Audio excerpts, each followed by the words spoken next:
ये second second experiment है। सो इस एक्सपेरिमेंट में सिर्फ कमांड्स है, दूसरा कुछ नहीं है। ठीक है। तो अभी फर्स्ट कमांड है हमारी path ping, sorry sorry sorry sorry host name. Host name आपका पीसी का जो होस्ट नेम है वो बताएगा। अभी ये मेरा पीसी है, इसका होस्ट नेम जो है, तो ये ये है डेस्कटॉप, एक डिफॉल्ट सेटअप में मिल गया था। दूसरी कमांड है आईपी कॉन्फ़िग। सो इससे आपको अपने मतलब पीसी का जो आईपी कॉन्फ़िगरेशन है सारे इंटरफेसेस पे वो मिलेगा। ठीक है। सो जितने आपके पीसी में नेटवर्क कार्ड्स है उतने आपको दिखाएगा। अभी हम फोकस करेंगे वाईफाई पे क्योंकि ये प्राइमरी हमारा लैन नेटवर्क अडेप्टर है। तो ये आपका IPv4 हो गया। ठीक है। एक्सपेरिमेंट करते टाइम IPv6 मोस्टली नहीं होगा, अभी इस केस में है इसीलिए दिखा रहा हूँ। ठीक है।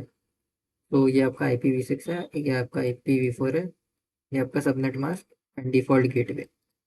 ओके, डिफ़ॉल्ट गेटवे बेसिकली आपका प्रॉक्सी सर्वर या फिर राउटर होता है। ठीक है। इसके बाद IP config slash forward slash है ऑल। तो ये भी सेम कमांड है, सब ये आपको सिर्फ डिटेल में सारी इन्फॉर्मेशन बताता है। ठीक है। जैसे कि अभी ऊपर हमने देखा कि ये सब तो बता ही दिया उसने। ठीक है।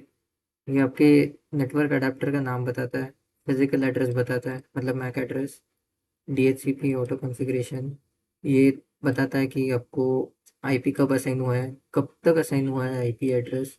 डिफ़ॉल्ट गेटवे तो वो बताता है। ठीक है। और बाकी के जो चीज़ है मतलब ये डिटेल में जाके बताता है IP config dot forward slash all. ठीक है।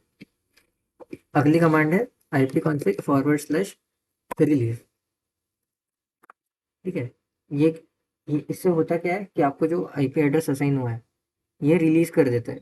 ठीक है। रिलीज हो गया। आप देख सकते हो हमें अभी IPv4 एड्रेस नहीं है, IPv6 है। मतलब IPv6 का कंसेप्ट थोड़ा अलग है, पर आप देख सकते हो कि हमें अभी IPv4 एड्रेस वाईफाई मतलब वायरलेस लैन पे IPv4 एड्रेस नहीं है। ठीक है। अगली कमांड है IP config forward slash renew. तो इससे हमें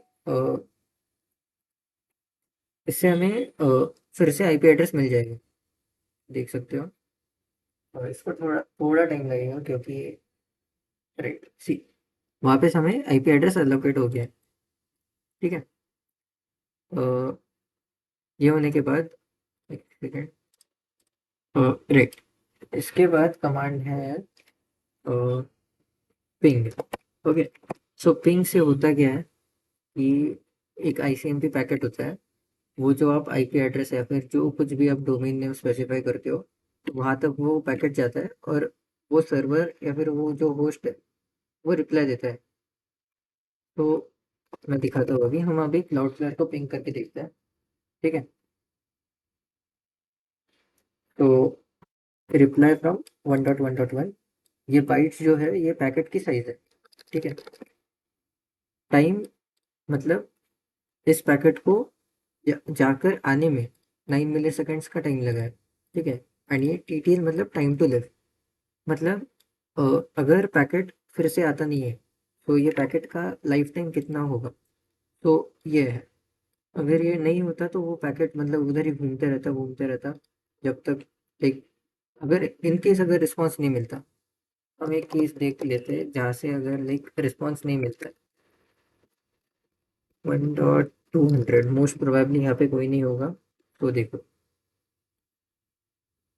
अभी यहाँ पे लाइक इस आईपी एड्रेस पे मुझे पता है कि कौन सा होस्ट नहीं है, इसीलिए हमें रिप्लाई मिल नहीं रहा है।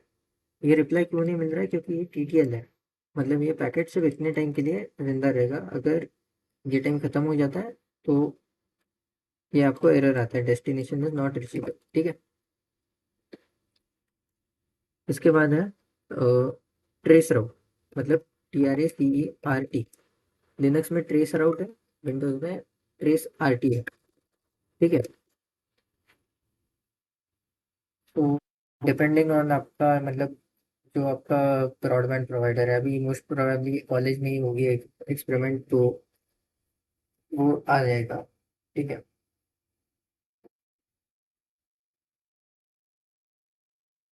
तो इसको होने में थोड़ा टाइम लगेगा। ये कमांड कंप्लीट हो गई है। ठीक है, अभी इस कमांड का मतलब क्या है? तो ये जो है 1.1.1.1, यहाँ तक पहुँचने के लिए, हमारे पीसी से वहाँ तक पहुँचने के लिए कौन से गेटवेज बीच में आते हैं? तो ये देख रहे हो, ये सारे राउटर्स हैं। ठीक है, राउटर्स या फिर गेटवेज आप बोल सकते हो।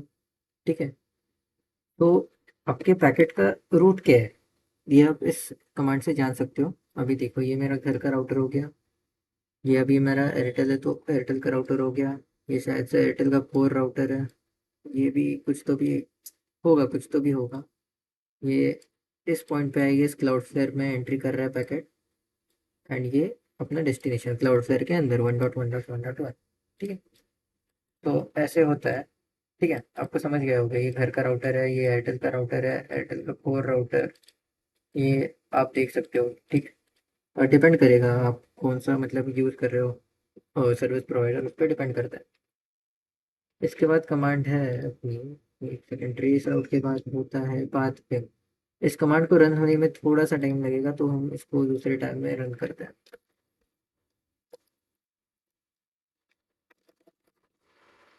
ठीक है, तब तक हम ए आर पी दूसरी वाली कमांड देखते हैं, ए आर पी डैश। ठीक है, अभी ये कमांड क्या है? तो आपके जो अभी आपके डिवाइस में कैश होता है, उस कैश में क्या होता है स्टोर्ड? आपके नेबरिंग डिवाइस का मैक एड्रेस स्टोर्ड होता है। ठीक है, अभी ये देखो, मेरा एक नेबरिंग डिवाइस है, मेरा राउटर मतलब मेरे घर पे जो राउटर है वो मेरा नेबरिंग डिवाइस हो गया। ठीक है, तो मेरे लैपटॉप के कैश में उसका मैक एड्रेस स्टोर्ड है। तो ये मेरे राउटर का मैक एड्रेस है, हाँ मेरे राउटर का मैक एड्रेस है। ठीक है, ये शायद से मेरा मोबाइल है, तो उसका मैक एड्रेस स्टोर्ड है। मतलब अगर लैन कम्युनिकेशन करना होगा तो हमेशा, अभी देखो आर थेरी में होगा शायद से, तो आई गेस है थेरी में है। सो आर क्या होता है? Address resolution protocol. तो ये पैकेट होता है, ये जो डिवाइस है जो आपका नेटवर्क कंट्रोल कर रहा है, उसको मैक एड्रेस पूछता है आजू बाजू के डिवाइसेस का, और खुद के कैश में स्टोर कर लेता है। तो वो कैश में जो स्टोर्ड मैक एड्रेसेस है वो आपको यहाँ से मिलता है। ठीक है, डायनेमिक मतलब ये चेंज हो सकता है। ठीक है, आईपी एड्रेसेस डायनेमिक होता है डीएचसीपी की वजह से, तो ये मैक एड्रेस चेंज हो सकते हैं, इसीलिए टाइप डायनेमिक रखा है। हर एक इंटरफेस पे अलग होता है। ठीक है, उसके बाद कमांड है आर के बाद नेट नेट स्टेट।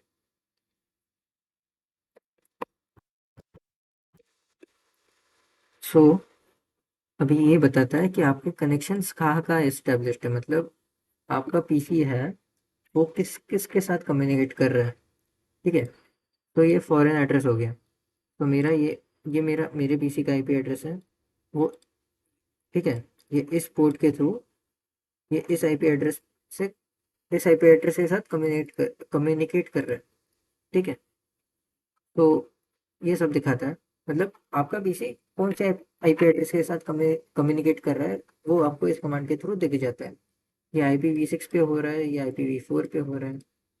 ठीक है, मोस्टली IPv6 नहीं दिखेगा आपको एक्सपेरिमेंट करते टाइम, ये अभी मेरा सर्विस प्रोवाइडर प्रोवाइड करता है, IPv6 इसीलिए आ रहा है यहाँ पे, यूजुअली नहीं आएगा। ठीक है, ये हो गया। अभी हमारी पाथ पिंग अभी भी चल रही है, बट ये अभी ट्रेस रूट करेगी। ट्रेस रूट पहले जैसा ही है, सेम ही आउटपुट आ रहा है।